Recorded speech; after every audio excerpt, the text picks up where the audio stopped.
지금 시점에서 내가 이 평가액이 전부 다 현금이다라고 생각을 했을 때 그때도 이 주식 이 가격에 사고 싶어?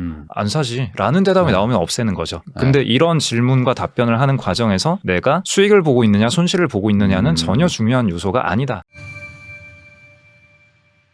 사실 서울대 전기공학부 나오셨다고 제가 네. 들었는데 그 전공하고는 아무 상관없는 여의도 쪽으로 갑자기 가시게 된 거는 어떻게 그렇게 된 겁니까?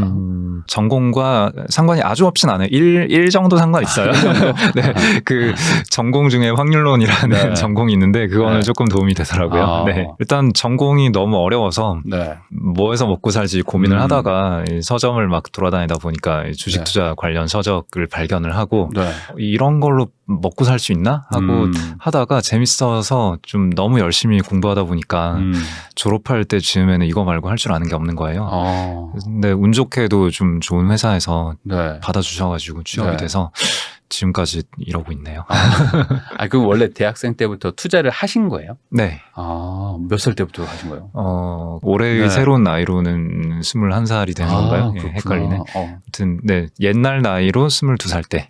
네. 그러니까 저도 21살 때부터 주식 투자해야지라고 막 시작을 했었었는데 네. 저는 그때 이 금융권으로 취업을 하겠다는 생각을 못 해가지고 저는 토목과여가지고 토목은 토목대로 그냥 공부는 하고 주식은 나 혼자 해야지 막 이렇게 했었는데 그때 갈 걸 그랬어요. 저는 개인적으로. 저보다 어리신 걸로 생각을 했었는데 연배가 좀 있으시군요. 저는 83년생. 83년. 거의 네. 네. 네. 저보다 어린 건 맞군요. 네. 어리신 건 맞군요. 네. 거의 비슷하네요. 네네. 네. 제가 그래서 82년입니다. 네. 네, 그래서 진짜 그때 금융권으로 한번 가볼 걸라고 생각을 했었는데 그렇게 생각할 때가 이미 학점은 완전 바닥을 찍고 한 3학년 될 때쯤이어가지고 이제 어찌 하다 보니까 이 길로 그냥 가야겠다라고 해서 이제 건설 쪽으로 왔었는데 아니 그러면 방금 제 얘기 하시는 줄 알았어요. 저도 진짜로요? 막 학점이 바닥을 찍고 어떡하지 하다가 네. 네. 네. 사실 이 전기공학 이것도 어렵잖아요. 전기공학 어렵죠. 네. 어렵더라고요. 저 공대 공부가 진짜 만만한 게 아니어가지고 들어오자마자 적성에 안 맞는데 하는 친구들 진짜 많은데 그 친구들이 보통 금융권으로 많이 빠지는데 약간 그런 케이스이신 것 같기도 하고 그러면 21살 때부터 아예 어떤 투자를 혼자 하신 거예요? 아니면 같이 그룹을 만들어 하신 겁니까? 처음에 제가 접한 서적은 네. 나는 초단타 매매로 한 달에 3천만 원 번다. 이런 책이 그런 있어요. 책이었어요? 지금도 나오는 것 같더라고요. 네. 아무튼 그 책을 보고 와 이런 곳이 있다니 네. 이랬는데 아무튼 그 책은 서점에 살포시 꽂아두고 네. 이제 그 당시 네이버 지식인 검색을 해봤더니 현명한 투자자 그다음에 한국형 가치 투자 전략, 네, 맞아. 월가의 영웅 이런 거 추천하시더라고요. 그래서 그런 책 읽어보고 되게 월가의 영웅 이런 책 보면은 개인도 할 수 있다 막 이렇게 막 펌프질을 막 하잖아요. 그래서 저도 주변의 친구들한테 야 이런 게 있대 같이 좀 해보자 라고 친구들을 막 열심히 펌프질을 했는데 그 당시에 친구들은 다 나는 그런 도박 같은 거 안 한다 해가지고 저 혼자 도박 아닌데 좋은데 이러면서 혼자 쫄래쫄래 하다가 여기까지 왔네요. 아니 근데 그렇게 해서 결국에 금융권 제도권으로 이제 들어가셔가지고 펀드 매니저도 하시고 그러다가 이제 자산운용사를 설립하신 거잖아요. 네. 거기다가 사실 또 주식 말고 그 사이에 부동산이나 다른 투자처들도 분명히 보셨을 텐데 굳이 이렇게 꼭 주식만 계속 파셨던 어떤 그런 이유가 있을까요? 할 줄 아는 게 주식밖에 없어서 네. 부동산 어렵잖아요. 부동산도 함부로 할 수 있는 건 아니잖아요. 부동산보다 주식이 훨씬 어려운 거 아니에요? 서로 어려운 걸로. 네. 주식만 해도 그래도 남들한테 뭔가 내가 좀 한다라고 얘기를 할 수 있는 게 주식밖에 없기도 하고 그다음에 직장인으로서는 이제 할 수 있는 거 다 했다라는 생각을 어느 즈음에는 했었고 사업을 하고 싶었는데 여러 가지 다른 조그만 사업들도 좀 고민을 해보다가 그래도 지금까지 내가 길게 해왔고 잘한다라고 얘기할 수 있는 걸로 사업을 해야 하지 않겠나 그런 생각을 하다 보니까 잘못된 선택을 왜 잘못된 선택이라고 지금은 좋습니다. 네. 아니 근데 이게 저도 이제 해보니까 주식형 인간이 있는 것 같고 부동산형 인간이 있는 것 같아요. 약간 뭔가 성향이 다른 것 같거든요. 근데 그런 건 있는 것 같습니다. 주식에 잘 맞으신다고 하셨잖아요. 그러면은 어떤 성향인 사람이 주식형 인간이라고 생각하세요? 주식도 100이면 100 하는 방식이 다 다르긴 하잖아요. 네. 제가 그래도 주식에 좀 맞다고 생각을 한 거는 이것도 주식을 하는 다양한 방식 중에서 한 가지 방식은 남한테 맡길 수 있는 거잖아요. 부동산이나 뭐 주식을 매매하는 방식에서도 대부분의 네. 사람들이 하는 방식이 본인이 되게 뭔가 열심히 많이 정보를 취득하고 발로 뛰는 투자 뭐 이런 네. 얘기 많이 하시잖아요. 그 본인이 되게 열심히 정보를 취득하고 고민하고 그때그때 새로운 뉴스가 나올 때마다 뭔가 액션을 취하고 이렇게 많이들 하시는데 주식을 바라보는 큰 두 가지 관점인데 하나는 방금 묘사한 그 네. 내가 열심히 해야 되는 투자가 있고 하나는 그냥 맡기면은 알아서 굴러가는 그런 식의 투자가 있는데 네. 주식이라는 거는 어떤 실물이 아니라 권리에 대한 소유권이잖아요. 네. 그 권리라 함은 회사의 자기 자본에 대한 소유권인 거고 그럼 그 회사의 자기 자본은 회사의 경영진이 알아서 굴려주는 그런 구조가 되는 거잖아요. 그렇죠. 부동산이라는 거는 부동산에 대해서 물론 부동산도 혼자서 잘 하는 게 아니라 뭐 주변의 입지라던가 뭐 그런 게 좋아져야 좋아지는 그런 게 있긴 하겠지만 맞죠? 네, 네, 네. 맞습니다. 주식이라는 것은 그 경영진이 알아서 잘 해주는 그런 게 있어서 약간 내가 믿을 만한 경영진을 만약에 아주 극소수이겠지만 네. 찾아냈다면은 약간 내가 게을러도 되는 내가 되게 면밀하게 뭔가 바라보지 않아도 좀 알아서 잘 해주는 누군가가 있다. 네. 그런 게 저한테는 좀 좋았던 것 같아요. 그러니까 네. 내가 막 다 책임지고 막 끌고 가고 하는 게 부동산에 조금 더 가깝다면은 주식은 어쨌든 알아서 운영진들이 있고 뭐 알아서 해주니까 어찌 보면은 좀 거기에 얹어가지고 같이 부자가 될 수 있는 뭐 그런 네. 거라고 볼 수도 있겠죠. 네, 기본적으로 뭐 제 선택에 대한 책임은 제가 지는 거긴 한데 누군가 대신 그 실무 일을 매일매일에 다 해주니까. 돈 벌어다 주는 그 업무를 누군가 그 회사 분들께서 해주고 저는 네. 얹혀가는 거잖아요. 주식 투자라는 거는. 네. 그런 게 좀 재밌더라고요. 그리고 되게 예전에 공돌이로서의 뭐랄까 네. 약간의 자격지심이라고 해야 될까요? 네. 나는 세상 물정을 잘 모른다. 좀 이런 게 좀 있었는데 그래도 주식 투자를 하다 보면 여러 산업 분야를 공부를 많이 해야 되잖아요. 네. 그러면서 세상이 이렇게 돌아가고 있구나라는 거를 하나씩 알아가는 것도 그 자체로 되게 재밌었고 그랬습니다.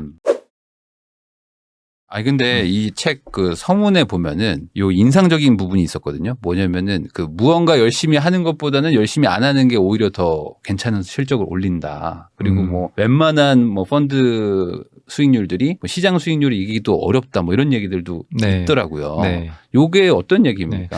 그러니까 그렇게 얘기하면 굉장히 언짢아 하실 분들이 많은데 네. 그리고 저도 어쨌거나 주식을 잘 할 수 있습니다라는 걸로 제 본업을 삼고 있는 사람이니까 네. 좀 안 그랬으면 좋겠는데 그래도 열심히 하는 사람들이 잘 했으면 좋겠잖아요. 그렇죠. 네. 열심히 하는 사람이 잘 되면 좋죠. 네, 그래야 되는데 일단은 통계로 네. 데이터로 얘기를 해주는 게 네. 열심히 한다고 해서 그게 성과가 비례하지 않는다. 이거는 일단은 팩트로 남아 있는 거고 그럼 우리는 그 나와 있는 팩트를 거부할 수는 없잖아요. 네. 그러면 여기서 우리가 해야 될 질문은 왜 이런 일이 일어나는 것인가 그리고 나는 그 함정에 빠지지 않기 위해서는 어떻게 해야 할 것인가 이런 식으로 질문을 던져야 되는 거고 뭐 말씀해 주신 걸 다시 반복을 하자면은 뭐 대부분의 열심히 일하는 펀드 매니저 그 펀드들은 시장 지수를 이기지 못하고 그렇다고 해서 개인 투자자가 평균적으로 시장을 이길 수 있느냐 하면은 네. 또 그것도 아니고 네. 열심히 해서 자기가 직접 주식을 골라서 매매를 해서 돈을 벌어보고자 하는 사람의 절대 다수는 네. 그냥 인덱스 펀드에 투자해놓고 시장 지수 전체 지수를 추종하는 인덱스 펀드에 투자해놓고 가만히 있으면서 아무것도 안 한 사람보다 네. 돈을 못 번다. 이런 결과가 나오는 거고요. 그게 되는 이유는 명확하게 밝혀진 것들은 일단 거래 비용. 네. 주식을 사타 팔았다 할 때마다 나가는 그 비용들 세금 수수료뿐만 아니라 슬리피지라는 그 거래 비용이 또 눈에 보이지 않는 비용인데 이게 또 어마어마하게 크거든요. 그래서 통계적으로는 전체 지수가 평균적으로 얻을 수 있는 수익률이라 한다면은 장기적으로 연간 한 6에서 10% 그 정도를 기대할 수 있는데 네. 근데 회전을 많이 하다 보면은 회전을 시키면서 나가는 거래 비용이 1년에 한 15% 20% 그렇게 될 수 있거든요. 네. 그러면은 단순 계산으로 그렇죠. 평범하게 평균적으로 1년에 8%를 버는데 거래 비용으로 1년에 15%가 나간다? 그러면은 당연히 평균적인 수익률은 마이너스 7%가 네. 되는 거잖아요. 네. 그래서 우리가 뭔가 열심히 할 때 던져야 할 1차 질문은 내가 하는 어떤 의사결정이 거래 비용을 뛰어넘는 수익을 가져다 줄 수 있는 의사결정인가. 네. 이 질문을 해야 되고 이 질문에 답하는 게 되게 어려워요. 근데 보통은 이 질문을 던지지 않고 네. 그냥 뭐 사면 돼? 뭐 어떤 좋은 재료 있어? 뭐 좋은 소식 있다 그러면 네. 막 샀다가 또 네. 아닌가 봐 이러면서 팔고 네. 무슨 내부자 정보 뭐 들었다 그러면 그냥 막 사잖아요. 예, 내부 정보도 별로 좋지가 않고 그리고 네. 내 귀에 들어올 정보면은 그렇죠. 예, 이미 나 빼고 다 알고 있는 거고 그리고 내부자 정보는 기본적으로 불법의 소지가 있고 네. 그런 얘기를 하지도 말고 듣지도 말아야 돼요. 예. 안 돼요. 그 네, 굉장히 네, 위험한 네. 거고 그 이외에도 여러 가지 어떤 좋은 이슈가 있을 것 같다라고 아무리 머리를 대굴대굴 굴려서 네. 투자를 해봤자 기본적으로 이걸로 지속 가능하게 돈 벌기는 굉장히 난이도가 높다. 이거를 좀 아셔야 돼요. 아니 그리고 만약에 뭐 어떻게 해가지고 잘 샀어요. 사가지고 이게 돈을 벌어도 사실 주식은 사는 것도 어렵지만 파는 게 더 어렵기도 한 것 같아요. 제가 봤을 때는. 왜냐면 이게 적절한 시간에 또 안 팔면 또 가격이 또 막 내려가기도 하고 뭐 변동성이 좀 크니까. 그래서 사실 일반 분들이 좀 적당한 수익이 나면 그냥 만족하고 팔면 그래도 어느 정도 좀 수익을 좀 이렇게 보장을 받아가면서 갈 수 있을 것 같은데 대부분은 좀 올라가면 더 사가지고 좀 욕심내고 뭐 이번에 한번 인생 바꾼다 하다가 이제 확 잃으면서 승률이 또 낮아지고 그러는 것 같은데 이런 심리는 왜 그런 거라고 생각을 하세요? 네, 저는 일단 그런 증시 격언 있잖아요. 뭐 매수는 기술이고 매도는 예술이다. 네. 뭐 저는 일단은 그 격언도 조금 불편해요. 아 네. 그래요. 매도가 더 어렵다라는 그 느낌은 네. 이해를 하겠어요. 네. 네. 근데 그런 느낌을 가지는 것 자체가 이미 어느 정도 심리적인 함정에 빠져 있다라고 저는 생각을 하고요. 네. 매도를 하고 매도가 어렵구나, 매도를 잘 했어야 되는구나라고 우리가 깨닫게 되는 시기가 언제냐라는 거를 생각을 해보면 방금 언급해 주셨다시피 네. 수익이 좀 났을 때 팔았어야 했는데 더 사고 나서 주가가 빠졌을 때 네. 뭐 그럴 때 팔았어야 했는데 이 생각이 드는 거고 혹은 이 정도면 됐다라고 생각하고 팔았는데 팔고 나서 주가가 더 올랐을 때 좀 더 참았어야 되는데 달리는 말에서 함부로 뛰어내리면 안 되는데 뭐 이런 느낌을 얻게 되는 거잖아요. 네. 그러니까 살 때는 그 이전 레코드가 없잖아요. 네. 그러니까 사면은 이제 그때부터 시작을 하는 거기 때문에 사자마자 뭐 급락을 하거나 그게 아닌 이상은 네. 잘못 샀다 이렇게 생각이 드는 경우는 별로 없어요. 네. 근데 팔거나 혹은 이익이 났다가 다시 손실 구간으로 접어들거나 이러면은 네. 그러니까 고점을 찍고 빠지면은 저때 팔았어야 하는데 이런 생각이 들고 나는 들고 있었으니까 네. 과거에 내 경로가 있는 거잖아요. 네. 그 생각이 들고 그렇죠. 그 다음에 팔면은 팔았다는 액션 자체도 네. 저는 그 심리적으로 공매도 포지션이 된다라고 표현을 하는데 공매도는 기본적으로 또 굉장히 돈 벌기 어려운 방법이에요. 네. 주식을 사는 그 롱 포지션에서는 최대 이익은 무한대고 최대 손실은 100% 마이너스 네. 100%잖아요. 근데 공매도 포지션에서는 최대 이익은 100%고 네. 최대 손실은 무한대잖아요. 반대니까. 네, 반대니까. 네, 주가가 빠져야만 돈을 버는 거니까. 네. 근데 내가 주식을 팔고 나서도 이제 내가 잘 팔았나 궁금하니까 계속 보잖아요. 예, 보는데 이게 기본적으로 주식은 올라가는 폭이 내려가는 폭보다는 크잖아요. 네. 위로는 무한대 아래로는 마이너스 100%니까. 근데 올라갈 때 한 20% 30% 올라 버리는 경우가 가끔 한 번이라도 있으면은 그게 네. 내 마음속에 굉장히 크게 남는 거죠. 그러니까 이것도 일종의 생존 편향인 거예요. 네. 그러니까 내가 잘 팔았던 케이스도 있을 건데 그리고 추가 매수를 불타기라고 하죠. 불타기에서 돈을 많이 번 케이스도 있을 건데 그런 것보다는 팔고 나서 주가가 급등을 하거나 아니면은 불타기 했는데 그 뒤에 주가 빠지거나 이런 게 되게 마음에 상처를 크게 주니까 그런 케이스가 되게 머리에 깊게 각인이 되는 거예요. 확률적으로는 이익 실현을 잘해야 하는데 혹은 네. 손절을 잘해야 하는데 그런 격언들이 통계적으로는 아무런 유의미한 초과 수익을 주지 않아요. 네, 저는 매수와 매도는 동전의 양면이라고 생각하거든요. 네. 매수할 때 내가 이 포지션을 유지해야 되는 어떤 이유가 있으면 투자 아이디어라고 보통 얘기를 네. 하죠. 투자 아이디어가 있으면은 사고 네. 그 투자 아이디어가 사라졌으면은 안 가지고 있는 거예요. 그럼 네. 전 판다라기보다는 그냥 포지션을 없앤다라는 표현이 좀 더 정확하다라고 생각하거든요. 네. 산다 판다가 되면 계속 그 경로에 내가 신경을 쓰게 돼요. 그것보다는 아이디어가 있으면은 보유하고 아이디어가 네. 소진되었으면은 포지션을 없애고 그냥 그러면 되는 거예요. 매수와 매도는 동일한 거예요. 네. 뭔가 그 가격을 계속 보고 있는 게 아니라 뭔가 그 아까 말씀하신 어떤 가치라는 거 어떤 아이디어를 통해서 야 이게 가치가 뭐 좋아질 것 같다, 뭐 더 회사가 좋아질 것 같다라고 생각하면 사는 거고.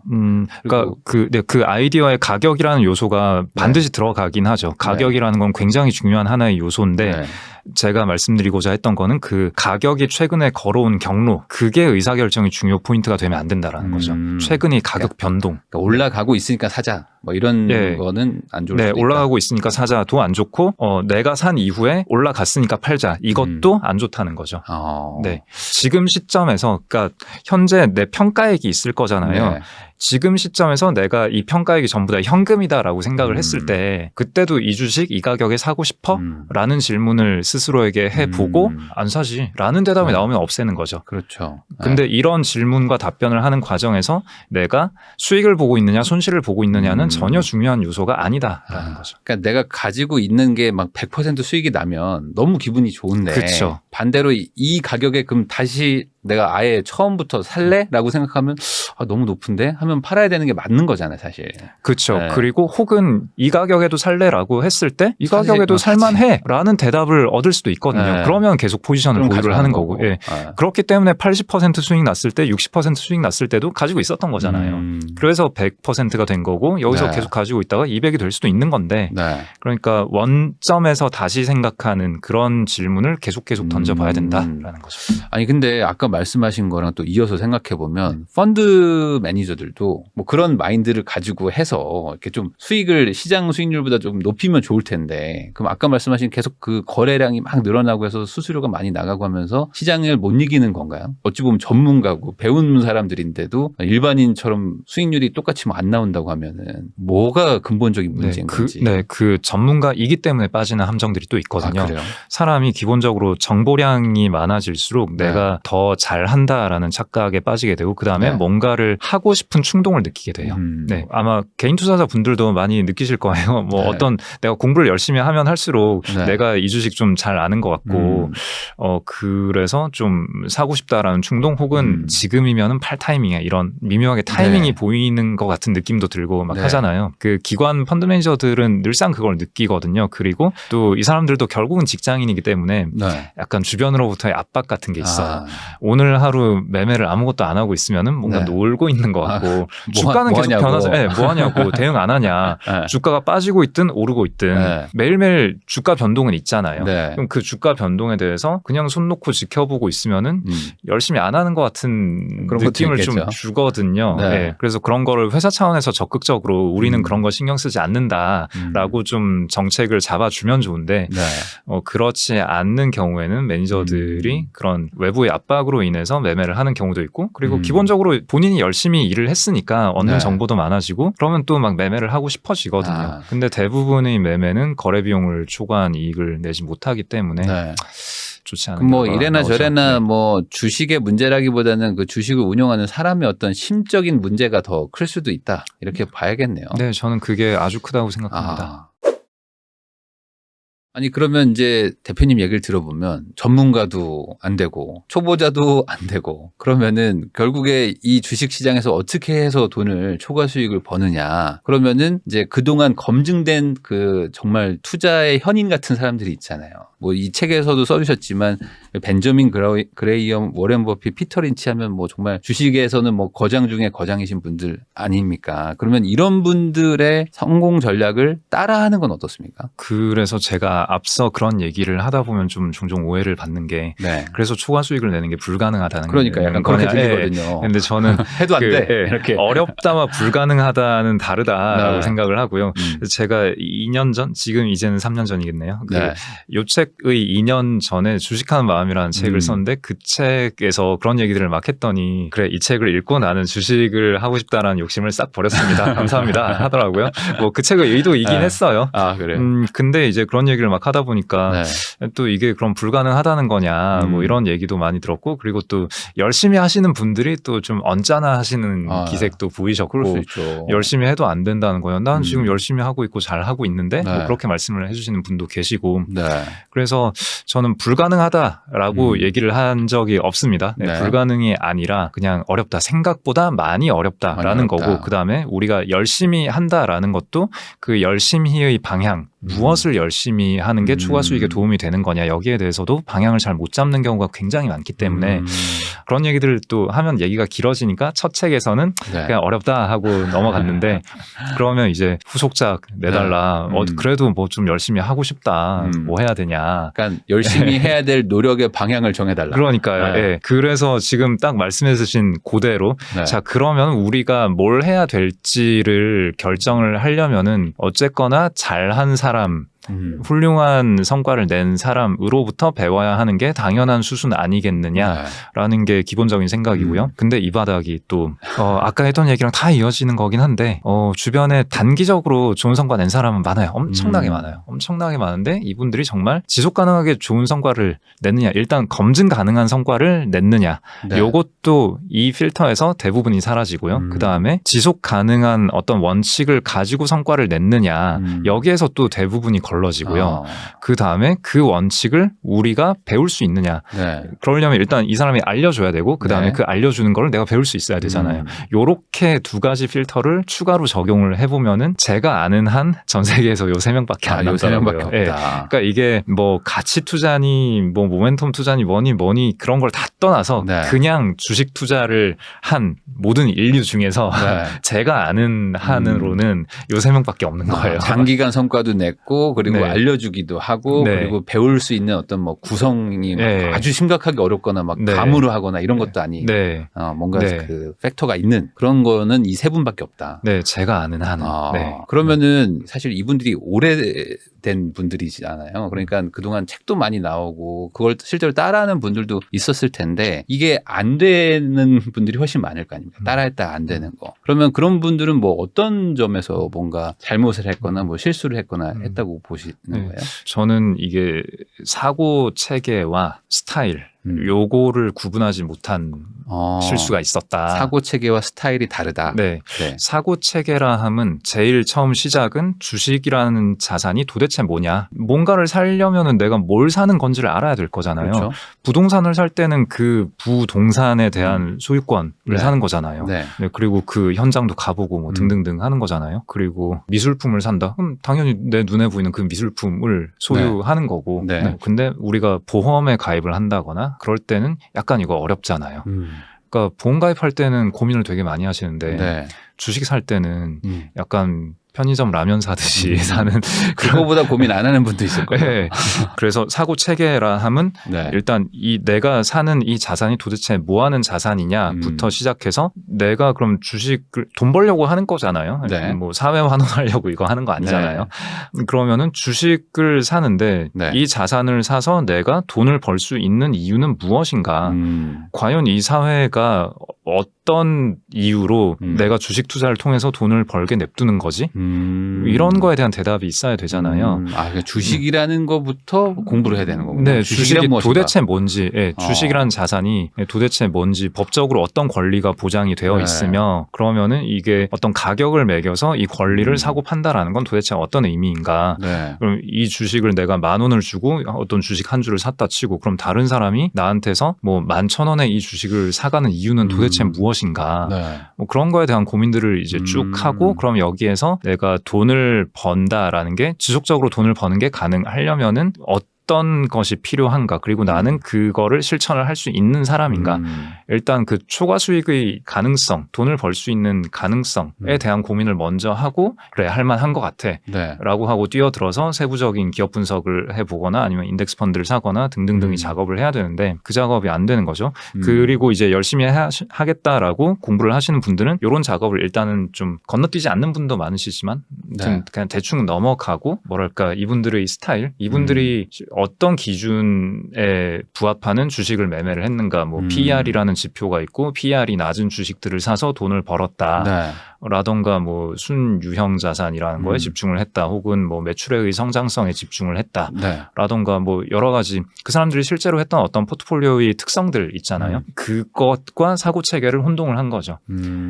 그러니까 실제 포트폴리오는 그런 주식을 통해서 어떻게 돈을 벌 수 있느냐라는 어떤 원칙들이 존재하는 거고 그 다음에 본인이 실제로 현 시점에서 내가 득하는 정보와 내가 쓸 수 있는 내 체력과 에너지와 그 다음에 그때그때의 어떤 가격 상황들 뭐 되게 좋은 회사가 있어도 그게 가격이 너무 비싸면 모든 사람이 그런 스타일의 주식을 너무 좋아해서 가격이 너무 비싸면은 안 되는 거잖아요. 네. 네. 그런 것들을 다 고려를 해서 지금 내 사고 체계에 기반해서 현재 내가 득할 수 있는 정보와 내 주변 상황을 고려했을 때 이런 주식이 돈을 벌기에 가장 유력하구나라는 생각으로 그 포트폴리오가 구성이 된 건데 네. 그러면 그거를 전혀 다른 시대의 전혀 다른 지역의 전혀 다른 능력을 가진 사람이 그 포트폴리오를 그대로 따와서 혹은 그 포트폴리오에 들어간 그 기준들 그 특성들을 그대로 따와서 주식 투자를 해본다. 잘 될 수도 있고 안 될 수도 있겠죠. 네. 그렇지만 그게 잘 됐다 한들 잘 못 됐다 한들 그것만으로는 이 사람의 어떤 사고 체계가 네. 유의미했나 아니냐를 밝히는 데는 큰 도움이 안 되거든요. 그러니까 정말 핵심을 짚지 못하고 겉모습만 보고 겉핥기만 네. 가지고 이거를 배웠다. 내가 적용해 봤다라고 착각하는 거죠. 그러니까 그 결과가 잘 됐어도 문제고 잘 안 됐어도 문제인 거죠. 네. 아니 이게 저도 이해가 되는 게 제가 수학을 잘 못했어가지고 수학을 할 때 보면은 해설집을 막 보고 그냥 이렇게 해서 하는 거구나 답을 쓰면 답은 정답인 건 맞잖아요. 근데 이게 왜 이렇게 무슨 원리로 이렇게 되는 건지를 공부하는 사람들이 사실 다른 문제들도 다 풀고 하는 건데 변형 기출이 나왔을 네. 때 근데 이게 원리를 변형이 알아야 안 되는 네. 거지. 네. 이게 2000년엔 통했는데 2006년엔 안 통하는 네. 걸 수도 있는데 네. 그게 왜 안 통하는지도 모르겠고. 네, 그러니까 최근에 안 통했다고 해서 그러면 그레이엄 하물 역시 옛날 사람이라 안 통하네 이러는 것도 너무 안타깝고 그 다음에 네. 본인이 적용해봤는데 본인은 통했어. 네. 그러니까 이거 무시하지 마라. 네가 잘못한 거다. 뭐 이러면서 나는 잘 되는데 뭐 이런 식으로 추앙하는 것도 저는 그것도 조금 문제가 있지 않나 그런 네. 생각이 들고요. 결국에 그 본질을 알고 원인과 그 어떤 작동 그 메커니즘을 알아야 되는 거지. 이 출력된 프린트물만 보고 있어가지고는 이게 변형 기출에 대응이 안 된다. 근데 이제 항상 시대는 바뀌고 종목도 바뀌다 보니까 그래서 이제 단순히 적용해서 뭐 실패를 하는 경우가 많다. 뭐 이렇게 정리하면 되겠네요. 네. 그럼 본격적으로 우리도 이 거인이라는 벤저민 그레이엄, 워렌 버핏, 피터 린치의 어깨에 올라가서 그러면 이분들이 어떻게 투자를 하는지를 좀 배워보면 좋을 것 같은데 첫 번째로 꼽는 분이 벤저민 그레이엄. 이분은 사실 뭐 워렌 버핏도 뭐 스승으로 생각하는 분이고 뭐 주식 투자에 뭐 어찌 보면 가장 대가 중에 대가 뭐 현인 뭐 이런 선조 뭐 약간 이런 느낌인 것 같은데 맞습니다. 요 분을 첫 번째로 꼽는 이유는 이제 대표님은 어떻게 보시나요? 말씀하신 그대로인 것 같아요. 네. 훌륭한 투자자들 중에 아주 많은 투자자들이 벤저민 그레이엄을 본인의 스승으로 꼽고 있고 하니까 당연히 이분이 첫 번째로 들어가지 않을 수 없고 근데 이분을 파면 팔수록 생각보다 훨씬 더 대단한 분이어서 네, 이분은 본인이 스스로 훌륭한 투자자이기도 했지만 아예 그게 뭐랄까 한 장르를 개척했다고 할까요? 그러니까 가치 투자라는 장르를 개척했다라고 많이들 알고 있지만 여기서 말하는 가치 투자가 우리가 말하는 가치 투자랑은 좀 다른 거죠. 달라요? 그러니까 우리는 뭐 저 PER, 저 PBR 사는 뭐 이런 식의 가치주라는 거를 사는 투자 스타일이라는 용어에 주의하셔야 됩니다. 네, 그런 투자 스타일을 가치 투자라고 생각을 하지만 이분이 개척한 그 투자라는 장르는 저는 뭐 좀 합리적인 투자 혹은 말이 되는 투자 뭐 이렇게 표현을 하고 싶어요. 그 전까지의 주식 투자라는 거는 그 세력들 간의 싸움, 정말 그냥 힘싸움, 아니면 정보전, 아까 말씀하신 어떤 비밀 정보 뭐 그런 걸 가지고 서로 간에 치고받고 싸우고 총질하고 진짜 리얼 총질하고 네, 정말 리얼 총질을 하던 그런 시대였거든요. 그런 시대에서 주식 이면에는 기업이라는 게 있고 기업에는 가치라는 게 있기 때문에 기업의 가치를 잘 분석해서 매매를 하면은 우리가 합리적으로 돈을 벌 수 있다. 그런 어떤 세력의 움직임이나 정보 매일매일의 뉴스에 흔들리고 이러는 것만이 투자가 아니다.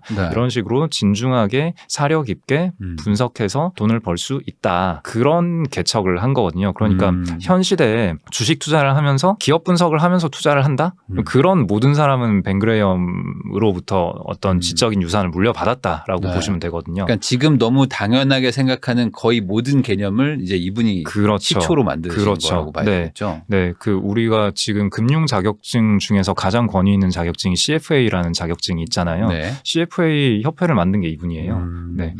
그런 금융 분석이라는 분야 자체도 이분이 만들고 커리큘럼을 짜고 물론 혼자 한 건 아니지만 그리고 현 시대의 여러 가지 헤지펀드 전략들 혹은 행동주의 전략들 뭐 이런 것도 다 이분이 실제로 개발하고 썼고 그랬던 거거든요. 네. 그래서 생각보다 굉장히 많은 거를 개척하신 분이에요. 네. 네. 그러면 저희는 어차피 이제 투자자이기 때문에 뭐 이분의 어떤 투자 방식도 배워야 되고 아까 말씀하신 어떤 사고 체계 같은 것들도 배워야 될 것 같은데 특히 이분한테 이런 건 좀 배워야 된다라는 부분이 있을까요? 네, 그래서 이게 어찌 보면은 전혀 색다를 게 없는 얘기일 수 있는데 네. 일단 중요한 거니까 말씀을 드리자면은 버핏은 그레이엄으로부터 뭘 배웠다라는 세 가지를 꼽아요. 일단 첫 번째는 주식은 기업의 사업의 일부다. 네. 사업의 일부이고 그 다음에 시장을 보는 적절한 관점을 가져야 한다라고 얘기를 하는데 그게 미스터 마켓이라는 개념이죠. 가격이라는 거는 전지전능한 누군가가 찍어주는 네. 그런 무서운 대상이 아니라 그냥 옆집 사는 조울증 아저씨가 매일매일 제시하는 어떤 호가일 뿐이다라고 얘기를 하는 거고요. 그 다음에 세 번째는 위험을 대처하는 방법, 불확실성을 대처하는 방법이라고 얘기를 하는데 그게 안전마진에 대한 얘기인 거죠. 안전마진. 그러니까 첫 번째는 사업의 일부다라는 거는 사업을 잘 분석하는 게 일단 돈을 버는 첫걸음이다라는 거고요. 그 다음에 그래서 사업을 분석해서 뭐 가치를 잘 평가할 수 있어야 한다. 네. 근데 그러면 가격과 가치는 왜 괴리가 있느냐?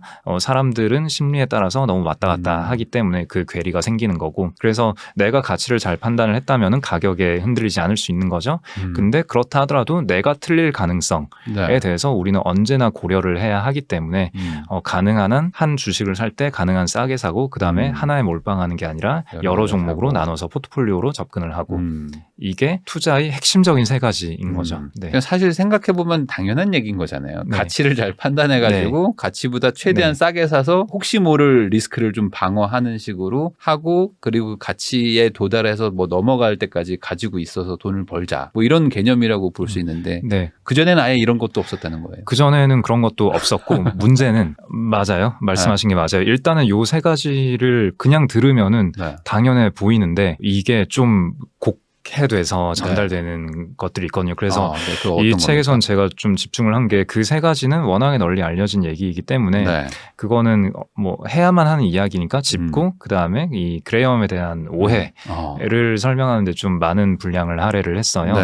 그러니까 자, 첫 번째 사업의 일부로 보아야 한다. 다시 말해서 가치라는 거가 존재하고 우리는 그 가치를 분석한다. 좋은데 그러면은 그 기업을 잘 파다 보면은 이 기업은 얼마짜리다라고 우리가 판단해낼 수 있는 걸까라는 뉘앙스를 조금 주잖아요. 그렇기도 하고 그러면은 기업을 막 열심히 들이파서 내가 어떤 이거는 얼마짜리야라는 가치를 책정하고 나면은 그 바깥에 가격은 다 그냥 분석을 제대로 하지 않은 사람들이 그냥 랜덤하게 왔다 갔다 하는 어리석은 자들이 어리석은 가격인 거고 그럼 내가 생각하기에 10,000원이야. 근데 지금 5,000원이네? 후후 어리석은 자들 이러면서 5,000원에 샀다. 뭐 이런 거잖아요. 그 다음에 어떡하죠? 기다리면은 여기서 이제 가장 큰 문제예요. 장기적으로 가격은 가치에 수렴하니까 기다리면 된다. 근데 하나요? 그게 좀 애매하죠. 애매하겠죠. 왜냐면 이 사람들이 정신 차리지 않을 수도 있잖아요. 그러니까요. 정신 차리지 않을 수도 있고 정신을 너무 잘 차릴 수도 있잖아요. 그러니까 난 10,000원이 돼가지고 감사합니다고 팔았는데 20,000원 되고 50,000원 되고. 그러니까 이런 걸 몇 번 겪다 보면은 도대체 뭐 한 거지? 이런 생각이 든단 말이에요. 그러면서 두 가지로 나눠지죠. 뭐 사람들이 정신 못 차리는 거는 그래 시장이 잘못되어 있어 라는 거고 그 다음에 너무 정신 차린 거는 이것도 시장이 잘못되어 있는 것도 잘못되어 있는 그래서 거고. 이런 거에 흔들리지 말고 우리는 그 철학을 고수해야 한다. 건전한 투자를 우리는 해야 한다. 이러면 시장의 풍파에 휘둘리면 안 된다. 뭐 이렇게 하는 쪽이 하나 있고 반대로는 가치 분석 아무리 해봤자 쓸모없네. 의미 없네. 그렇다면 우리는 차트 분석을 하자. 뭐 이렇게 될 수도 있는 거고. 그러니까요. 저는 둘 다 좀 문제가 있다고 생각하거든요. 그래서 이거를 원전을 파고 파다 보면은 벤 그레이엄은 이렇게 얘기를 했어요. 가치라는 거는 하나의 주어진 값이 아니다. 우리는 범위로 추정을 해야 된다. 라고 얘기를 했고요. 그래서 어떤 범위가 있는 거고 그러면은 그 옆집 미스터 마켓 아저씨가 왔다 갔다 하면서 제시하는 그 가격이라는 것도 어느 정도 합리적인 바운더리에 있을 때가 있고 합리적이지 않을 때가 있는 거고요. 그리고 그 각자에 따라서 우리는 전략을 다르게 사용을 해야 되는 거고 막연히 내가 생각하기에 10,000원인데 시장 틀렸어. 그냥 이렇게만 하면은 말씀하신 대로 현재 틀려 있으면은 현재 어떤 이유로 틀려 있는지 그러면 나중에 어떤 이벤트로 인해 인하여 정신을 차리게 될지 네. 그런 거에 대한 시나리오가 있어야 하나의 투자 아이디어가 완성이 되는 거죠. 그게 아닌 상태에서는 주가가 빠지면은 빠질 때마다 기대 수익률이 더 높아지는 거잖아요. 네. 그러니까 그때마다 막 더 사야 되고 계속 사고 막 더 사지 않고 막 네. 주저주저 하고 있으면은 막 혼나잖아요. 너는 기업에 대한 확신이 없냐. 네. 분석을 철저히 하지 않았구나. 막 이렇게 되고 저는 이게 너무 이상하더라고요. 그 네. 주가가 오르지 않았다, 빠지고 있다라는 거는 내 분석이 틀렸을 가능성이 약간은 더 높아지는 거 아닐까? 네. 일단 이런 질문을 던져봐야 된다라고 저는 생각을 하고 네. 그러면은 내 분석이 틀렸을 때는 포지션을 줄여야 되잖아요. 근데 이런 식으로 투자를 하는 거는 분석이 틀렸을 가능성이 높아질 때마다 오히려 내 포지션을 더 늘려버리는 이런 이상한 기법이 되어버린단 말이에요. 그러니까 이게 좀 이런 그레이엄의 투자법을 곡해를 했을 때 하게 되는 실수 아닐까라고 생각을 하고요. 그래서 네. 네, 책에서는 좀 그레이엄의 얘기는 생각보다 상당히 유연하다. 그리고 우리는 이런 식으로 이해를 해야 한다. 뭐 그런 얘기를 책에 적었죠. 그러니까 이제 가치를 계산해서 10,000원이라고 했는데 현재 5,000원이면 아 얘네들이 바보지 뭐 이제 무조건 10,000원까지 올 거야가 아니라 얘네들은 왜 5,000원으로 생각하고 이러고 있는 걸까? 그리고 이게 해소가 되는 걸까? 이런 시장의 반응과 심리까지 다 봐야 된다라는 얘기를 그쵸. 하시는 거죠. 그런 심리를 다 봐서 최악의 경우에 얼마까지 주가가 하락할 수 있고 최상의 경우에 얼마까지 상승할 수 있는가. 네. 그렇게 여러 시나리오를 봤을 때 확률적으로 지금 현재의 가격은 유리한 확률인가 불리한 확률인가 그거를 파악을 할 수 있는 거죠. 네. 네, 그렇게 확률적으로 베팅을 해야 되는데 그렇게 조금 더 유연하게 생각을 해야 네. 된다이신 것 같습니다. 네, 그러면 또 사실 가장 유명한 할아버지 중에 한 분이시잖아요. 워렌 버핏. 이분은 네. 또 벤자민 그레이엄의 또 정말 수제자라고 해야 될까? 어쨌든 이분한테 다 많은 걸 배웠다라고 이제 말하는 분인데 이분은 정확하게 어떤 투자자입니까? 이게 일반인들도 이름은 다 알거든요. 네. 네. 보통은 가치 투자자, 가치 투자로 어마어마한 부를 이루신 분 네. 뭐 이렇게 알고 있는데 일단 그 말 자체는 틀리진 않아요. 본인은 밸류에 기반한 투자를 한다고 하니까 밸류 네. 얘기 엄청 많이 하시고 네. 근데 그 밸류 인베스팅, 가치 투자라는 단어에 대해서는 이렇게 네. 얘기를 해요. 동어 반복이다. 투자는 원래 밸류에 기반해서 하는 건데 그럼 밸류에 기반하지 않은 거에 인베스팅이라는 말을 붙일 수가 있나? 그런 거죠. 그러니까 아까 말씀드린 어떤 그레이엄에 대한 제 해석과도 일치하는 거죠. 그러니까 기업을 분석하면서 하는 투자는 그레이엄이 다 개척을 한 거고 그래서 네. 버핏도 그냥 기업을 분석을 하고 가치를 자기가 판단을 하고 자기가 마음에 드는 가격이면은 산다. 그냥 이게 다인 거거든요. 네. 그래서 그걸 지금까지 잘 해와서 큰 건데 여기에서 사람들의 오해가 크게 두 가지 정도가 있는데 네. 첫 번째는 우리가 흔히 말하는 가치주 밸류 스탁이라는 가치주에 대한 투자를 열심히 하신 분이지 않나. 네. 이거는 아니라고 생각하고요. 아, 이건 아니에요. 네. 그러니까 버핏은 가치주라는 단어 자체가 무의미한 단어다라고 얘기를 하고요. 네. 가치주는 보통 성장주와 대비가 되는데 뭐 성장은 가치의 일부일 뿐이고 그래서 가치주를 투자를 하는 사람이다. 그리고 또 그런 것도 있어요. 뭐 생활 소비재 위주로 사는 사람이다. 네. 근데 그렇지도 않아요. 뭐 기술주도 사고 그다음에 인프라 회사도 되게 많이 사고 그리고 기술주 안 산다. 근데 기술 기업들도 가끔 투자하거든요. 네. 네. 아마존도 사셨고 본인이 의사결정한 건 아니라고는 하는데 그런 식의 어떤 하나의 스타일로 한정을 지으려는 시도는 좀 버핏을 곡해하는 거다라는 네. 말씀을 드리고 싶고 그다음에 또 하나는 이것과도 이어지는 얘기이긴 한데 버핏의 투자법은 일반적인 사람들 저 같은 기관 투자자를 포함하여 일반적인 사람들이 따라할 수가 없어요. 이게 좀 많이 따라할 수 없는 거예요? 간과되는데 따라할 수 없어요. 네. 어떤 주식을 골라내는 기준으로 쓸 수는 있는데 동일한 기준으로 동일하게 투자를 했다 하더라도 성과는 버크셔에 못 미칠 거예요. 버크셔는 일단 쓸 수 있는 레버리지가 되게 다양하게 많고요. 네. 보험사 기반의 지주회사이기 때문에 버크셔에서는 보험사의 그 플로트, 보험료 받은 거, 보험료를 계속 들어오니까. 네, 보험료를 미리 받고 보험금은 나중에 주잖아요. 네. 그래서 그 회사는 언더라이팅을 좀 세게 해서 웬만해서는 잃지 않는 그런 그러니까 일종의 고객이 손해보는 보험인 거죠. 네. 어찌 보면은 네. 그런 식으로 보험 책정을 좀 되게 보수적으로 해서 네. 본인들에게 유리한 보험만 계약을 해서 wen만하면 손해보지 않는 형태의 보험료를 받아서 장기간에 걸쳐서 주식에 투자를 하는 거죠. 주식 투자는 버핏이 잘하니까 전 세계에서 네. 가장 잘하니까 네. 근데 단기적으로 돈을 번다라는 확신은 버핏 스스로도 할 수 없으니까 장기적인 기간이 보장이 돼야 되는데 장기간 묶어둘 수 있는 자금이라고 높은 확률로 기대할 수 있는 그 보험료를 잡아서 그 돈으로 주식 투자를 하니까 네. 무이자 레버리지를 쓰는 거예요.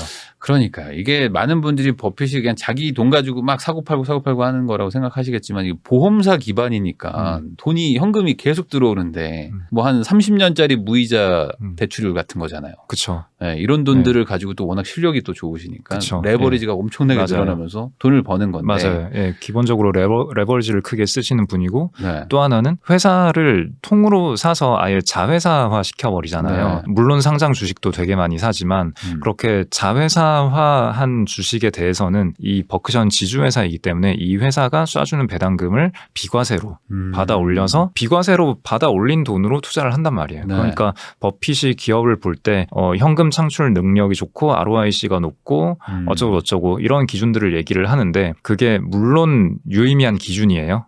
저희 같은 사람들이 보기에 의미 없는 기준이다라고 할 수는 없어요. 네. 좋은 기준이긴 한데 그게 버핏에게 있어서는 그 100원의 현금이 우리에게 주는 100원의 현금보다 버크셔에게 올라오는 100원의 현금이 훨씬 더 가치 있다라는 거죠.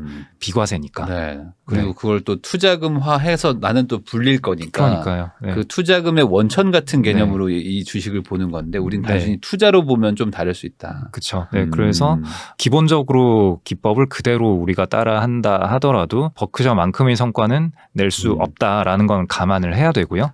네. 그럼 여기서 갑자기 궁금한 게 그냥 버크셔 해서웨이 그 주식 하나 사면 되는 거 아니에요? 근데 버크셔는 지금 너무 크기 때문에 네. 버핏 스스로도 버크셔가 향후에 지수를 이길 수 있을 것 같진 않다라고 얘기를 해요. 그러나 최선을 다하겠습니다라고 해요. 그래도 시장 수익률보다 높은 편 아니에요?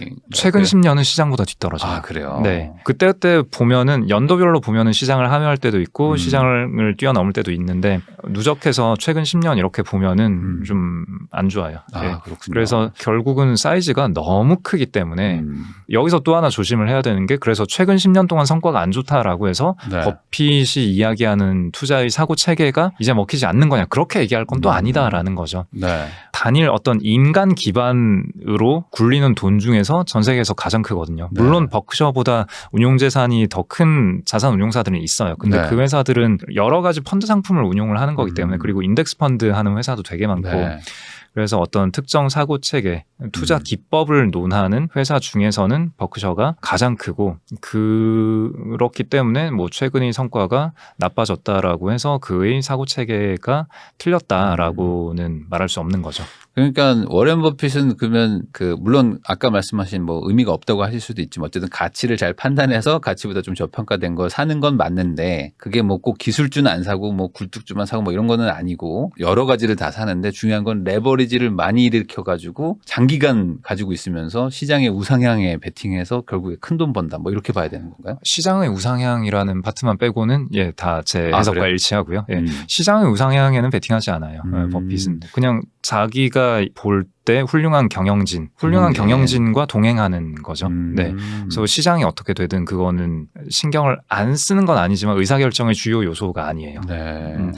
그래서 그러면 버핏으로부터 우리는 뭘 배울 수 있는 거냐라고 했을 때 따라하지 말라만 배우면 안 되잖아요. 그러니까 그러면 재미가 없으니까. 네. 근데 버핏은 이렇게 얘기를 해요. 비상장 회사를 볼 때의 기준과 상장 주식의 일부를 살 때의 기준은 동일합니다라고 얘기를 하거든요. 그러니까 우리가 버핏처럼 실제 투자를 할 수 없다라 하더라도 그 버핏이 회사를 바라보는 분석하는 기준은 우리도 충분히 배워서 써먹을 수 있지 않을까라는 힌트를 얻을 수 있고요. 그러면 그 기준이 뭐냐라고 했을 때 버핏은 기본적으로 그레이엄으로부터 그냥 그대로 배웠다라고 얘기를 해요. 이게 또 한 가지 또 크게 오해를 받는 게 있는데 그레이엄 85%, 필립 피셔 15% 뭐 이런 얘기가 있는데 그래서 그러면 또 이어지는 거지만 그레이엄은 가치주 했고 필립 피셔는 성장주 했으니까 그러면은 버크셔의 포트폴리오는 가치주 85% 성장주 15%구나. 이런 얘기가 요즘에도 나와요. 저는 그런 얘기를 볼 때마다 이거 어떻게 하는데 일단 버핏이 대놓고 그거 아니라고 얘기를 했고요. 그렇게 퍼센트로 꼽는 게 의미가 있을까 싶고 굳이 퍼센트로 얘기를 하자면은 그레이엄 100% 필립 피셔 100%입니다. 그레이엄과 피셔는 본질적으로 다르지 않습니다. 라고 얘기를 했어요. 근데 우리가 이해하는 그레이엄과 피셔는 전혀 다르거든요. 전혀 다른데 뭐가 동일할까라고 질문을 던져본다면은 뭐 기본적으로 아까 얘기한 그레이엄의 그 세 가지 그거는 뭐 동일하겠죠. 네, 피셔도 당연히 기업 분석을 열심히 했기 때문에 그 세 가지가 배치되지 않을 거예요. 그러면 거기에서 버핏은 뭘 했느냐 하면은 일단 기본적으로 그레이엄의 스타일 그 스타일이 60년대 넘어서 먹히지 않은 건 맞아요. 그래서 그레이엄도 일단 본인이 흥미를 잃기도 했고 돈도 네. 많이 벌었고 하니까 그냥 56년에 이미 은퇴를 하셨고 네. 그 이후에 버핏은 이제 자기 회사 차려가지고 열심히 하고 있었는데 버핏도 지금까지 내가 쓰던 방법이 잘 먹히지 않는 것 같다라는 얘기는 이미 1960년대에 하거든요. 그러면서 한 번 은퇴를 하고 사실 버핏은 이미 2번 은퇴를 한 사람이에요. 요것도 사람들이 그렇게 많이 생각을 안 하고 있는데 네. 일단 그레이엄의 회사에서 일을 하다가 한 번 직장인으로서 은퇴를 하고요. 본인이 네. 은퇴했다고 표현을 해요. 다시는 직장인으로 일하지 않겠다. 네. 무슨 일이 있었는지 모르겠어요. 같이 일하면서 사이가 나쁘진 않았던 것 같은데 네. 아무튼 그러고 이제 자기 회사를 69년까지 굴리다가 이것도 접거든요. 그러니까 남의 돈 맡아서 운용하는 것도 펀드 매니저로 자기 회사 굴리는 그것도 이제 은퇴를 하는 거죠. 네, 그 버크셔를 인수를 한 거는 1965년이에요. 네. 펀드 접기 이전에 이미 거기에 회장이 돼 있었거든요.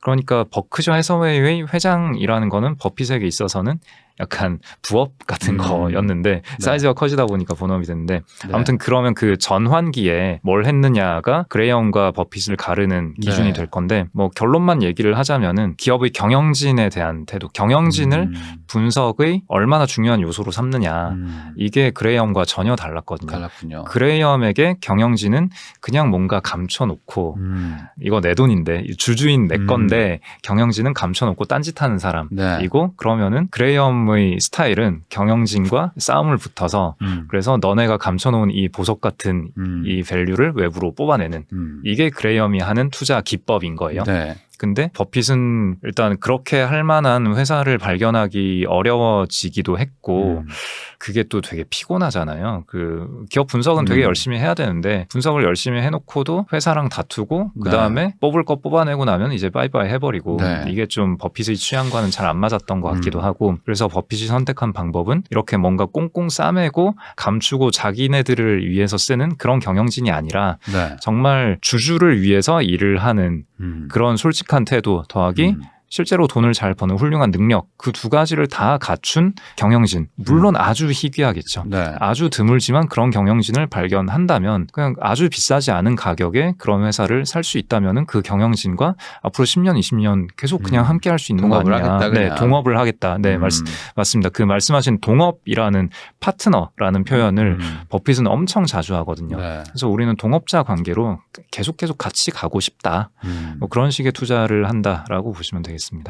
그러면 이거는 여전히 유효한 어떤 사고 체계라고 볼 수 있을까요? 네, 저는 그렇게 믿고요. 그러니까 지금 말씀드린 거에서 어떤 시대에 국한되는 얘기는 전혀 없었잖아요. 주식 이면에는 기업이 있고 주식을 소유한다라는 거는 뭐 어떤 소유권, 어떤 권리를 가지는 거고 근데 그 권리를 어떻게 평가할 거냐의 문제인데 어떻게든 평가를 한다면은 내가 평가한 그 권리의 가치보다 싸게 사면 되는 건데 문제는 그거죠. 그 싸게 샀다 치고 그 싸게 산 그게 어떤 식으로 내수중의 현금으로 돌아올 거냐 여기에서 세부적인 기법의 차이가 있는 건데 거기에서 그레이엄은 파이팅을 해서 뜯어내는 선택을 했고 근데 이게 마냥 기다리는 걸로 잘못 알려져 있는 거죠. 그레이엄은 파이팅을 많이 했어요.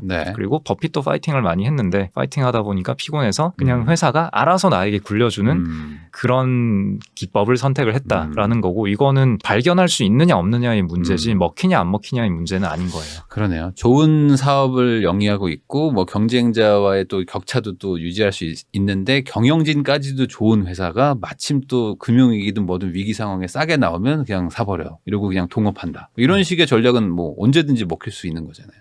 네, 문제는 이게 굉장히 희귀하다라는 그런 거는 이제 버핏 할아버지가 다 사버리니까. 그렇죠. 물론 뭐 워런 버핏도 뭐 실패한 투자도 있긴 하지만 그런 식의 사고 체계를 가지고 운영을 했기 때문에 이렇게 커졌다라고 보시면 될 것 같지 않을까 생각합니다. 네, 그러면 그 또 한 분이 남았잖아요. 피터 린치. 네. 이 분은 또 두 분과는 또 약간 또 성향이 또 다른 것 같기도 하고 어떤 분입니까, 이분은? 기본적으로 다르지 않겠지만 뭐랄까 서술 태도라고 해야 될까요?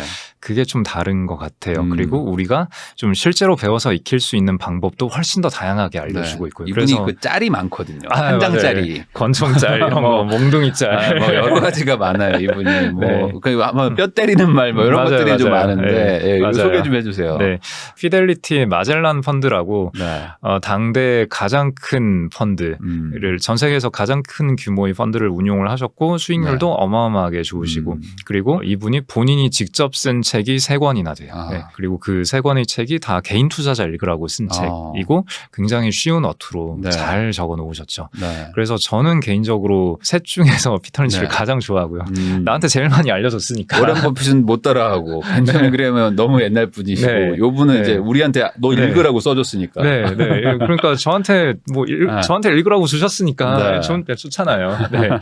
네, 그 버크셔 주주서하는 주주들 읽으라고 쓴 거니까 제가 약간 몰래 훔쳐 읽는 느낌인 거고. 그래서 피터 린치는 제가 너무 좋아하고 그 다음에 그 기본적인 뭐 기업을 바라봐야 하고 뭐 이런 거는 뭐 다 일치하는데 앞에 두 분과. 근데 이분은 거기에서 좀 더 뭐랄까 기법 측면에서 좀 디테일한 걸 많이 알려주시죠.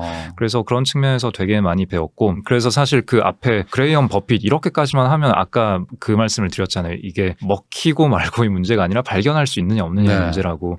그러니까 정말 그 훌륭한 경영신 발견해서 길게 오래 같이 가면 좋은데 다 좋은 얘기죠. 네, 좋은데 그게 내 눈에 보이냐라는 얘기고 그럼 어떻게 발견합니까? 하면은 그래서 능력 범위가 중요합니다. 이러니까 막 이제 뒤집어지는 거죠. 그래서 그럼 능력 범위는 어떻게 키웁니까?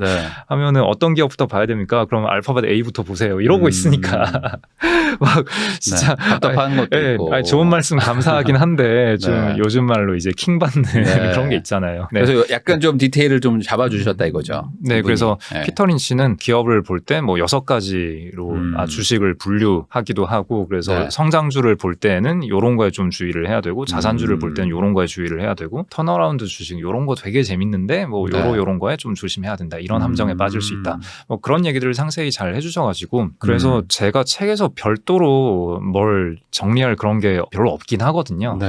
그래서 제 책에서 좀 집중한 포인트는 그냥 읽었을 때 좀 눈에 안 보이는 거. 저나 이분이나 펀드 매니저 커리어를 쌓았잖아요.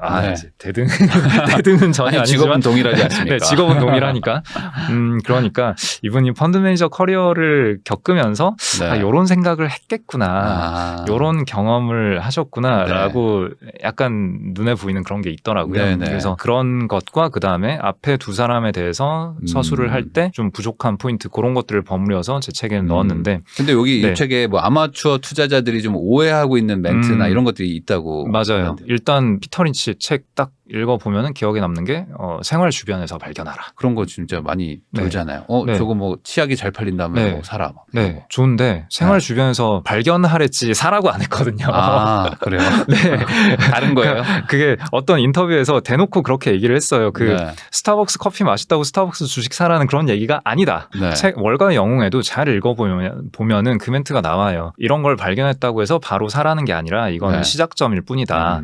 그래서 내가 발견한 어떤 흥미로운 포인트가 기업의 전반적인 이익에 얼마 정도 기여를 할 수 있는지 재무제표를 읽는 방법과 회사의 전반적인 사업과 뭐 그런 걸 다 알아야 한다. 그리고 가격을 판단하는 방법 그런 거에 대해서도 공부가 돼 있어야 하고 그러니까 투자 아이디어 아까 쭉 말씀드렸던 그 투자 아이디어를 만들기 위한 기본 바탕이 돼 있고 거기에서 이제 하나의 트리거 시작점 첫 걸음으로서 이런 그 생활 주변에서 발견한 투자 아이디어가 존재할 수 있는 거고 투자 아이디어라는 완결된 아이디어가 되기 위해서는 해야 될 게 되게 많다라는 거죠. 첫 걸음일 뿐이지 마지막 걸음이라고 착각하지 마라. 예를 들어 제가 최근에 테슬라를 한번 시승을 한번 해봤는데 제가 생각했던 것보다 훨씬 더 좋더라고요. 뭐 승차감 이런 거 좀 나쁠 수도 있지만 나머지가 되게 좋아요. 야 그럼 이 테슬라 좋은데? 그럼 사야겠다. 막 이렇게 생각하는 거가 아니라는 거잖아요. 그게 굉장히 위험하다라는 다만 거죠. 이게 아이디어니까 그럼 전기차라는 거가 앞으로 될까 하면서 뭐 이렇게 여러 가지를 이제 좀 배워가고 공부해가면서 판단해보고 그때 뭐 정말 좋으면 사라는 거지 어떤 시작점일 뿐인데 이거면 무조건 사라 이렇게 오해한다. 지금 테슬라 주가가 많이 빠졌는데 시승을 하셨을 때나 지금이나 테슬라 차 좋은 건 마찬가지잖아요. 물론 또 중간에 화재도 또 크게 나기도 했지만 뭐 그거는 일단 별도의 아이디어라고 생각하고 그러면 테슬라 차는 이렇게 좋은데 주가는 왜 이렇게 빠졌는가? 만약에 그때 그냥 샀다면은 되게 심란할 거잖아요. 네. 그러면 성장주라는 거에 대해서 사람들이 어떤 관념을 가지고 있었는가? 네. 금리라는 거에는 이런 유형의 주식이 어떤 영향을 받는가? 그다음에 테슬라의 재무 구조는 어떻게 되고 있는가? 진짜 자동차로 돈 잘 버는 거 맞나? 뭐 그리고 내가 시승한 이 차량은 뭐 이게 얼마 정도 기여를 하고 있는 거냐? 그럼 다른 차량들도 비슷하게 괜찮은 거냐? 그다음에 뭐 다른 경쟁사들의 새로 나오는 전기차는 그 갭이 격차가 계속 벌어지고 있는 거냐? 격차가 줄어들고 있는 거냐? 등등등 여러 가지를 고민을 해야 하는 거죠. 네. 그렇죠. 그냥 그런 건데 이제 앞단만 딱 떼서 생활에서 발견하면 사라라고 하는 거는 오해다라는 네. 거고. 혹시 또 다른 거 있을까요? 또 뭐 여러 가지가 있는데 또 그런 오해 시리즈로 보자면은 또 가장 크게 볼 수 있는 게 저는 그 칵테일 파티 이론이라고 생각해요. 네. 칵테일 파티 이론 모르시는 분들을 위해서 설명을 드리자면은 어떤 파티에 갔을 때 직업이 뭐예요? 이런 거 물어보잖아요. 그래서 저 펀드 매니저입니다라고 하면은 이 사람들이 반응이 좀 온도차가 되게 크다라는 거죠. 그래서 펀드 매니저입니다라고 하면은 예 이러면서 대충 어물쩡 하다가 한 3분 지나면은 딴 테이블 가서 놀고 계시고 막 그러면은 시장이 지금 되게 편안하구나. 좋을 때다. 그리고 펀드 매니저입니다라고 했을 때 저도 최근에 좀 주식을 해볼까 하는데 뭐 어떤 주식 어떻게 하면 되냐 뭐 이런 거를 사람들이 물어보기 시작한다. 그러면 시장이 약간 좀 이제 열기가 오르고 있구나. 그리고 펀드 매니저입니다 했을 때 사람들이 자기 이번에 어떤 주식 사가지고 막 뭐 이런 성과가 났는데 엄청 벌었다. 네, 그래서 이거는 뭐 어떤 아무튼 그런 식으로 주식 얘기가 굉장히 활발할 때 그러면은 이건 이제 조금 위험하다. 소위 말하는 인간 지표. 네. 그래서 4단계. 4단계는 펀드 매니저들 주식 잘 못하더라. 내가 더 잘해. 이러면서 뭔가 가르치려고 든다. 그러면은 이제 도망쳐야 될 때다. 네. 그래서 피터 린치가 이 얘기를 한 거는 여러 가지 마켓 타이밍, 시장을 전망하는 여러 가지 이론들이 있고 매체는 항상 그 마켓에 대한 얘기가 언제나 나오잖아요. 그렇죠. 그래서 자기는 그런 거 신경 쓰지 않는다. 굳이 내가 마켓에 대해서 전망을 해보고자 한다면은 나는 나만의 칵테일 파티 이론을 훨씬 더 신뢰를 할 것이다. 라면서 이 얘기를 소개를 하거든요. 그래서 사람들은 그 내용을 딱 보고 지금 칵테일 파티 1, 2, 3, 4단계의 몇 단계에 있는 걸까? 뭐 이제는 뛰어내려야 할 때인가? 뭐 이런 식의 얘기를 막 해요. 뭐 성실하고 건전한 태도예요. 좋아요. 좋은데 문제는 그 다음 파트에 피터 린치가 이렇게 써요. 근데 내가 실제로 이걸 가지고 베팅할 거라고 생각한다면 오산이다. 나는 좋은 기업이 좋다. 나는 좋은 회사를 보고 회사에 베팅한다. 라는 얘기를 해요. 그러니까 이 말을 한 이유는 그 시장을 전망하고자 하는 수많은 이론이 돈 버는데 별로 도움이 안 된다라는 얘기를 약간 농담 삼아 그냥 웃자고 한 얘기예요. 그러니까 농담인 거예요. 근데 그걸 가지고 그러니까 이 마켓 전망하는 이론의 무의미함을 이야기했는데 그 파트를 읽고 그럼 피터 린치는 이런 모델을 쓴다고 하니까 이 모델을 가지고 시장을 전망해보자. 이렇게 접근하는 거니까 저는 이게 또 너무 안타까운 거죠. 이게 또 완전 오해군요. 네, 시장을 예측하는 모델이 아니에요. 근데 저 여기서 개인적인 궁금함인데 펀드 매니저이시니까 실제로 칵테일 파티 그게 경험으로 해보실 때 어느 정도 맞나요? 잘 맞아요. 잘 맞아요? 매우 잘 맞아요. 그럼 써야 되는 거 아니야 이거? 그래서 여기서 이제 그 말씀을 드리고 싶어요. 잘 맞는다라는 게 당장 다음 달에 어떻게 될 거냐 이거를 예측하는 그 단기적인 경로 예측 이론이 아니라 경로 예측 모델이 아니라 평온하다 불편하다 그걸 판단하는데 아주 유용해요.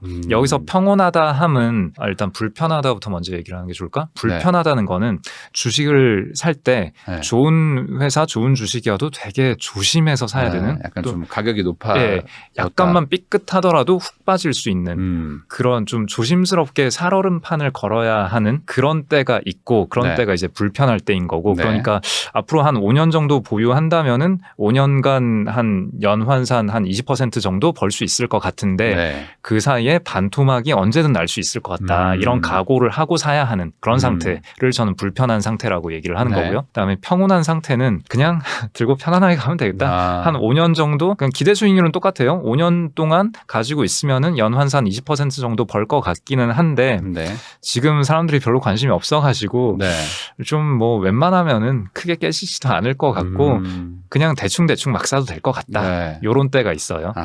여기서 더 빠져도 난 상관없어. 더 빠져도 그냥 편하게 더 살 수 있을 것 같아. 라는 생각이 들 때가 있는 거고 불편한 지점은 뭐냐면은 그러니까 내가 틀렸을 수 있잖아요. 내가 뭔가 계산을 잘못했어. 내가 잘못 판단한 거면은 되게 비싸게 산 거고 여기서 만약에 반토막이 났는데 반토막이 나더라 났을 때 내가 자신 있게 더 살 수 있을까? 반토막 났으면은 털어야 되는 거 아닐까? 네. 그러니까 반토막 나서 마이너스 50 손해보고 그냥 그걸로 끝나는 그 정도를 감수하고 투자를 해야 하는 상황이 존재하는 거고 그 다음에 평온한 상태라 하면 여기서 30% 더 빠질 수도 있는데 상관없어. 복구돼. 이런 게 다른 거죠. 복구가 된다는 그 어떤 그 네. 확신의 그 가능성이 네. 훨씬 높을 때. 네, 그렇죠. 예, 그러니까 뭐 한 재작년쯤에 뭐 PER 한 30배, 40배 하는 그런 주식들이 내가 뭘 잘못했건 시운이 안 맞았건 네. PER 15배, 20배로 빠졌다. 네. 그럼 이게 한번 이렇게 꺾인 상황에서 다시 30배로 올라갈 거라고 내가 기대를 할 수 있을까? 이건 좀 빡센데 지금 한 12배, PER 12배 정도 되는 주식을 네. 샀는데 이게 뭐 여러 이유로 내가 뭘 잘못했건 뭐가 안 맞아서 한 PER 8배가 됐다. 네. 뭐 so what? 그런 상태가 편안한 상태라는 거죠. 그러니까 그게 어떤 아까 말씀하신 그 칵테일 파티를 뭐 그냥 체감상 보셨을 때 맞긴 맞는다.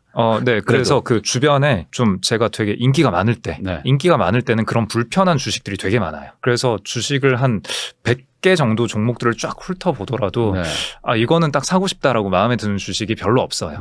네. 근데 편안한 상태는 그냥 대충 한 10개 정도 검토를 해보면 한 3개 정도 괜찮아 보이는 이 주식이 이 가격에 왜 있어? 이거 한때는 사람들이 너무 열광하고 되게 좋아하고 PER 30배도 싸다 막 이러던 주식인데 PER 10배가 됐는데 이 회사는 이러이런 문제가 있어. 뭐 이런 건 좀 디스카운트 요소가 돼야 돼. 이렇게 사람들이 막 얘기하고 있다는 거죠. 그러니까 얼마나 편해요. 근데 그런 주식이 많이 발견되는 시기에 또 어디 뭐 모임 장소 가서 뭐 전 주식 투자하고 있습니다. 그러면은 관심도 없어. 네, 관심이 없어요. 네. 되게 편안한 거죠. 뭐 고생 많으시겠어요. 막 이러고 막. 네. 맞아요. 고생 많으시겠어요. 그 말을 들을 때마다 고생 안 하고 있지만 뭐 열심히 하고 있습니다. 그러니까 이게 이 대중과 반대로 간다는 어떤 뭐 느낌일 수도 있고 아까 말씀하신 것처럼 이제 시장이 너무 막 과열되거나 막 너무 막 냉랭하거나 하는 거에서 결국에 또 기회가 나오는 것도 있는 거니까 그런 부분을 좀 참고는 하면 좋겠지만 피터 린치는 그거에 베팅하진 않았다. 네, 그러니까 이게 저점 고점 베팅이 아닌 거죠. 네. 그러니까 좋은 주식을 발견할 때 약간 마음속의 허들이 좀 낮긴 한 거죠. 네. 그럼 피터 린치한테 뭐 여러 가지 배울 점이 많겠지만 그래도 이제 가장 일반 분들한테 요거는 좀 알고 있으면 좋겠다라는 투자법 같은 게 있을까요? 피터 린치 책은 기본적으로 책이 읽기 쉽기 때문에 뭐 그냥 그걸 읽으시는 게 낫고 제가 꼽아낸 거는 다른 사람 눈에 잘 안 보이는 그런 것들인데 일단 첫 번째는 아까 말씀드린 그 바텀업 그러니까 칵테일 파티 이론이니 뭐니 됐고 일단 탑다운 보통 이러잖아요. 매크로 관점에서 일단 시장이 살 때냐 팔 때냐 지금 주식하기 좋은 때냐 아니냐 이거 보고 그 다음에 주식하기 좋은 때라면 좋은 섹터는 뭐냐 그 섹터 구하고 그 다음에 그 섹터에서 제일 좋은 거 뭐냐. 좋은 업종. 이렇게 하는 게 탑다운 접근법인데 이게 돈 버는데 별로 도움이 안 돼요. 그래요. 그것보다는 그냥 앞서 말씀드린 대로 그냥 경영진 믿을만 하냐 혹은 이제 내 생활 주변에서 발견한 어떤 투자 아이디어. 그러니까 굳이 장기 투자하라 이 얘기는 아니에요. 단기적인 아이디어도 충분히 가능하고 쓸 수 있는데 그게 너무 탑다운 관점에서 접근을 하는 것보다는 바텀업 관점에서 접근을 하는 게 기본적으로 이길 확률이 높은 게임이다라는 거고요. 일단 이거 하나 염두에 두시고. 그럼 그 말이 어떤 시장에서부터 시작해서 종목으로 오는 게 아니라 어떤 종목들을 뭐 분석하다 보면은 얘는 되게 괜찮고 한데 왜 이 가격이지? 라는 거에서 시작을 하라는 거죠. 그렇죠. 그리고 아까 우리 이야기 나눴던 그 생활 주변에서 발견하는 투자 아이디어 찾아내는 거 이런 것도 바텀업 접근이잖아요. 내 생활 주변인 거니까. 그래서 이런 식으로 접근하는 게 기본적으로 유리한 게임을 하는 거고 난이도 낮은 게임인 거죠. 탑다운은 일단 매크로 되냐 안 되냐 모든 사람이 보고 있잖아요. 거기서 이겨야 되는 건데 근데 물론 그 모든 사람이 다 틀리는 이상한 게임이긴 한데 거기에 섹터라는 것도 탑픽 섹터 사실 다 뻔해요. 다 마찬가지예요. 그럼 탑픽 섹터로 남들이 꼽는 내가 어떻게 생각해서 꼽는 게 남들이 꼽는 거랑 별반 다르지 않을 거고 그 안에서 탑픽도 별반 다르지 않을 거예요. 그러면 기본적으로 초과 수익 내기 어려운 게임이죠. 내가 남들보다 대단히 똑똑하지 않는 한은 대단히 똑똑해도 이기기 어려운 게임인데 그래서 바텀업으로 접근하는 게 기본적으로 이기는 게임이다 라는 생각 하나. 그 다음에 두 번째는 그 심루타 얘기가 또 피터 린치 얘기에서 되게 눈에 띄는데 심루타는 보통 또 오해를 하는 게 그래서 심루타를 발견하려면 어떤 기준으로 주식을 찾아내야 합니까? 뭐 이렇게 얘기를 많이 하는데 그걸 알았으면 피터 린치도 심루타 종목만 샀겠죠. 그렇죠. 그래서 저는 이게 선제적으로 심루타 주식을 잘 골라라 이 얘기가 아니라 대부분의 주식은 심루타의 씨앗이 있는데 심루타가 될 수 있는 주식을 사놓고도 꺾어버리는 그런 매매를 우리가 되게 많이 얘기한다. 이걸 조심해라라는 얘기일 거라고 저는 생각을 하거든요. 그 피터 린치 얘기 중에 너무 좋아서 워런 버핏도 자기 연차 보고서에 인용을 한 그 멘트가 있는데 그게 화단에서 꽃을 뽑아내고 잡초에 물을 주는 그런 행위를 경계하라. 뭐 이런 격언 있잖아요. 네. 그러니까 피터 린치가 얘기하는 여러 가지 뭐 기준들이 있어요. 그 기준들에 잘 맞춰서 혹은 뭐 그레이엄이나 버핏이 얘기하는 여러 기준들에 잘 맞춰서 좋은 주식을 샀다 하면은 이거는 뭐 2배를 벌지 10배를 벌지는 모르는 거예요. 벌 수 있어요. 기본적으로 주식은 아까도 말씀드렸지만 벌 때 뭐한데 상단이 열려 있는 거기 때문에 근데 상단이 열려 있고 실제로 상단을 볼 수 있는 좋은 주식을 발견을 했더라도 그거를 내가 못 누리는 어떤 매매 행태가 존재하죠. 어떤 어느 정도 10%든 20%든 수익을 봤으면은 익절을 잘 해야 된다. 목표 주가에 도달했으면은 더 이상 욕심 부리지 말고 털어내야 한다라는 뭐 이런 식의 격언들. 저는 그런 게 그렇게 익절 잘해야 한다라는 격언과 손절 잘해야 한다라는 격언이 둘 다 큰 의미 없다라고. 그러니까 요거 부동산으로 얘기하면 쉬울 것 같아요. 강남 아파트 80년대 초반에 사셨다가 한 10% 붙여서 바로 파신 분들 많거든요. 그리고 막 그냥 막 다른 데 막 나가셔가지고 좀 넓은 집 가서 살아야지 이랬던 분들이 이게 10루타, 50루타, 100루타 나는데 그냥 그거를 그냥 이렇게 조금의 이득 보고 돈 벌었다라고 생각하는 걸 수도 있잖아요. 부동산도 기본적으로 위아래 프로파일은 똑같은 거잖아요. 위로는 무한대 아래로는 마이너스 100도 아니죠. 사실 뭐 그렇긴 하죠. 뭐 실물이 사라지진 않으니까 그러니까 부동산이 좋은 거긴 한데 그리고 부동산으로 돈 번 사람이 많은 이유가 그 거래 비용이 워낙에 크다 보니까 그렇죠. 비자발적으로 장기 투자를 하게 되잖아요. 그래서 부동산이 돈 잘 버는 이유가 그 위아래 비대칭적인 익스포저 그 비대칭성을 몸으로 자연스럽게 흡수를 하게 되는 건데 근데 주식은 그 비대칭적인 자산임에도 불구하고 매매 행태 때문에 실제로 내 성과는 그 비대칭성을 누리지 못하는 그런 케이스가 워낙에 많아서 그래서 피터 린치는 비대칭성을 누리지 못하는 매매 기법을 조심해라 라는 얘기였던 걸로 저는 해석을 하고 있고요. 그러니까 좋은 주식 샀는데 이 주식의 뭐 가치가 바뀐 것도 아니고 정말 경영진도 잘하고 사업도 잘하고 있는데 그냥 많이 올랐다고 그냥 던지고 이러지 말라. 그래서 앞에 얘기했던 거랑 이어지는 거죠. 그러니까 그 최근의 주가 변동 그 경로가 의사결정의 주요 요소가 되어서는 안 된다. 그러니까 정리하면은 그 원점에서 다시 평가해라. 그 경로에 의존하지 말고 주가가 최근 단기간에 걸어온 경로 그걸 신경 쓰지 말고 원점에서 그냥 지금은 다 현금이다라는 가정으로 다시 평가해봐라. 지금 다시 살래라고 했을 때 그렇죠. 그거에 대한 답을 가지고 살지 팔지를 판단해 보시면 좋을 것 같다라는 얘기인 것 같습니다. 네, 그러면 홍진채 대표님한테 마지막으로 지금 또 이제 새해이기도 하고 사실 지금은 뭐 자산 시장이 다들 좀 안 좋아서 심리도 많이 위축된 분들도 많은데 그 투자 전문가로서 새해니까 조언 한마디만 좀 해주실 수 있다면요. 지금 가장 유의미한 얘기는 그걸 것 같아요. 방금 표현해 주신 대로 새해 경기 전망도 어둡고 투자 심리가 위축된 투자자가 많아요. 라는 그 팩트. 그거 자체를 하나의 팩트로 받아들여야 한다. 그러니까 굉장히 흥미롭거든요. 지금처럼 비관적인 전망에 사람들이 솔깃해하고 거기에 동조하고 그런 시기가 별로 없어요. 옛날에 한 2008년 금융위기 때 정도? 근데 지금이 금융위기인가 하면은 그렇진 않거든요. 침체는 맞아요. 이미 침체에 들어와 있을 수도 있고 향후에 침체가 될 가능성도 꽤 높고 맞아요. 맞는데 여기서 2단계로 한 걸음 더 다음 단계로 생각을 해보자는 거죠. 다른 사람들이 그 펀더멘탈에 대해서 어떻게 인지하고 있는가. 그게 아주 중요하거든요. 안 좋은 건 맞는데 모두가 그 안 좋다는 거를 동의하고 있다. 되게 재밌을 거예요. 재밌을 거예요. 그러니까 나와 대중을 동일시하지 않는 게 중요해요. 자, 지금 경기 전망 안 좋고 막 비관적인 사람 많고 나도 우울해 이러면은 발전할 수가 없어요. 사람들이 다 그런 얘기를 하고 있을 때 이렇게 받아들여야 되는 거죠.